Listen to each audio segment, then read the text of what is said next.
The Trump administration is pushing ahead with plans to place tariffs on three of America's biggest trading partners.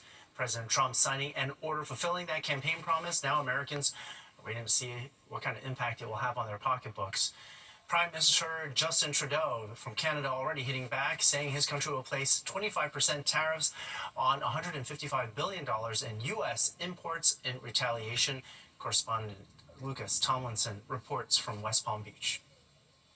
New tariffs set to kick in on three major U.S. trading partners. The White House says President Trump will pass a new 25% tariff on goods from Mexico and Canada, along with a 10% tariff on products from China. These are promises made and promises kept by the president. Together, all three countries account for about $1.6 trillion worth of business with the U.S. each year.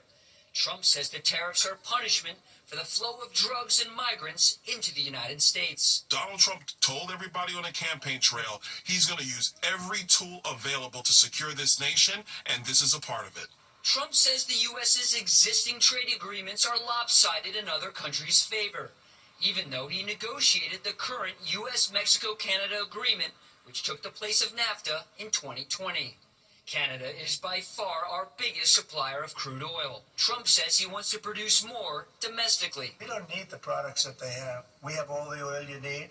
It remains to be seen exactly how the strategy will play out, particularly for consumers.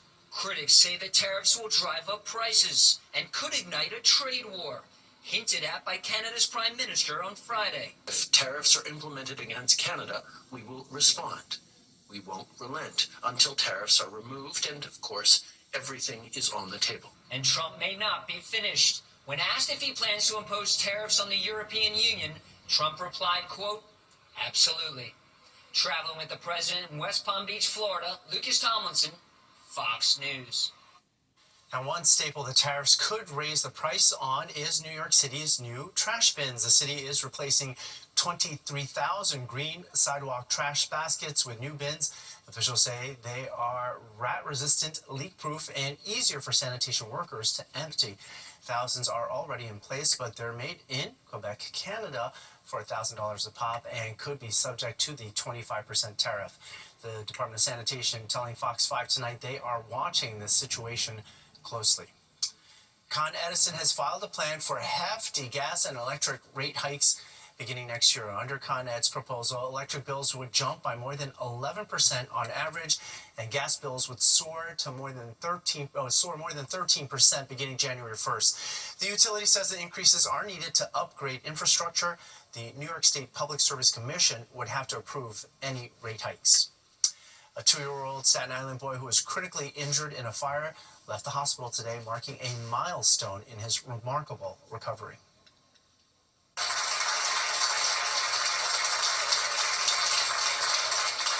That's Ian Perales, and he and his family were met with smiles and applause from hospital staff and members of the FDNY as he went home today. Firefighters pulled Ian out of a basement window as his home was burning on January 17th. We lost our home, and but we didn't lose everything. We have our baby boy, so it's okay. Other things are replaceable when he is in. Part of the positiveness of this is that Ian's third birthday is on Monday. The massive Eaton and Palisades wildfires in California are both fully contained tonight. At least 29 people were killed in the flames and nearly 16,000 structures were destroyed by it. The Palisades fire burned over 23,000 acres. The Eaton fire burned over 14,000. The cause of both fires remain under investigation. Time now for a full check of our weather. Luke Johnson's here for that, and it's going up and down, you said. It's going up and down, yeah, very much so. And since today's February 1st, I just wanted to look at what we might have ahead of us. Our average high for this month is 42 degrees, and the average low is 29. We usually start the month with a high of about 40, and then we eventually get to 45. That's why the average meets right in the middle of 42. But we also have 47 days until spring, so there is light at the end of the tunnel. The official start to spring is Thursday, March 20th. Doesn't feel like spring right now, that's for sure. 24 degrees is the current temperature in New York, 23 out on Long Island. We're up in the teens for Hartford, Poughkeepsie, White Plains is 19 as well, and then we're 26 down the shore in New Jersey. Look at this big temperature change from where we were 24 hours ago. This is that up and down that Arthur was just talking about, and it continues for the next couple of days. Yesterday we had a nice mild day, and right now we're 23 degrees cooler than we were 24 hours ago, 25 if you're down the shore in New Jersey. We've also had winds pick up. We had a nice break from winds yesterday, but now we have this northerly wind, so it's also bringing cooler air. 10 miles an hour for New York, 13 for Long Island. And wind gusts we've been going in and out of today. Right now, we just have White Plains with some wind gusts, and up in Monticello, it should be a little bit more calm tomorrow, but it's also going to be cool. And we have a system coming our way because we've had this high pressure that we've been enjoying, but this area of low pressure all the way up in Canada is going to make its way down towards us. So most of the day will start out just being cloudy. And then by about dinner time, 7 to 8 p.m., we're going to have some mixed precipitation roll through. Now you can see this line right here in the city is making that difference between rain and seeing some flurries up north of the city. Connecticut, lower Hudson Valley, even Westchester County, and then parts of New Jersey. But we're not expecting a lot of snow. I think this will just be kind of a minimal dusting, and then for us, again, looks more like it could be some rain because there's a temperature difference here and will be warmer in New York and Long Island. So those higher elevation areas have a higher risk of snow, obviously, and then that gets through pretty quickly, though. Monday morning, your commute should be fine. We'll have a mix of sun and clouds for the next couple of days after that. So rainfall totals seem very minimal, very measurable. Very immeasurable for us. To the north of us, though, we could see about an inch and a half for Poughkeepsie and the lower Hudson Valley. But if we see any snowfall in New York or in New Jersey, it's probably just going to be a light dusting. Then we'll be dry until Wednesday and Thursday. We have the same kind of mix that's going to roll through. A wintry mix on Wednesday night turning into rain on Thursday. What we have to worry about for our overnight hours is this temperature drop, because with the wind chill, it's going to feel like single digits as we get late into tonight, and then the negatives if you're up in Poughkeepsie. And then tomorrow morning, if you're up earlier, it'll feel like 12 degrees in New York, 0 for Poughkeepsie, and then we have -3 for Monticello. The warmest it's going to feel tomorrow is like in the mid-20s. We'll get up to 37, though, for our high, which is very similar to today's. Same thing out on Long Island, 31 up in Poughkeepsie. And then on our 7-day forecast, there's that warm-up, though, that up and down. Monday, we have a high of about 50 degrees, that mix of sun and cloud cover. Then we kind of steady out for the rest of the week, but I guess that will feel nice, though. Arthur?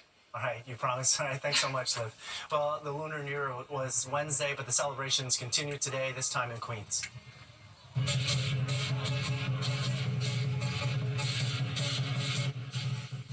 Thousands lined the streets there to watch line dancing and other cultural performances. There were also lots of floats and marching bands celebrating the Year of the Snake, which symbolizes wisdom and transformation.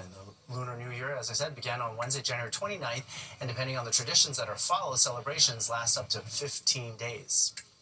Hold the eggs. The price of the kitchen staple is causing some shoppers to scramble. And coming up next, what you need to know about the bird flu and how long it is expected to impact your grocery bill.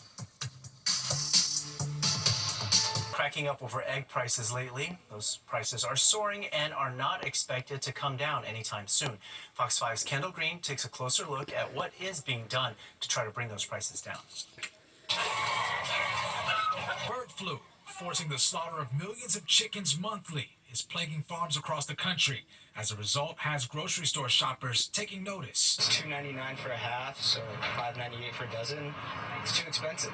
As the price of eggs are jumping off those receipts. Everyone's going for the vital farms, so it's like $10. A source of frustration for New York shoppers and beyond, as the national average for a dozen eggs hit $4.15 last month. As long as bird flu continues to affect different farms around the country, we're going to continue to see that type of prices. Farmers feel the impact of the bird flu much sooner than consumers. They're shelling out thousands of dollars on measures to stop the virus, as the Department of Agriculture spent $1.14 billion refunding farmers for the birds they've already slaughtered. Anne-Marie Rohring with 210 Analytics shares without a breakthrough fighting the bird flu, egg prices won't be heading down anytime soon. The industry is doing everything they can to control the issue, and certainly the United States is not the only country that is dealing with bird flu. We're seeing it flare back up in Europe and Asia and other parts of the world. I'm not maybe buying as often.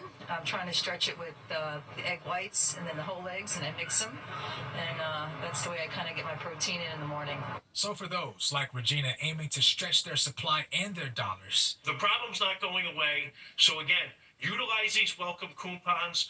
Maybe now is the time, if you've never shopped at, a warehouse, these bulk stores like Costco, like BJ's, these membership warehouse clubs, maybe it's time to check it out. well, the prices of eggs are soaring now. They haven't broken the record set 2 years ago at $4.82. But the Department of Agriculture predicts eggs could go up as much as 20% this year. On the Upper East Side, Kendall Green, Fox 5 News.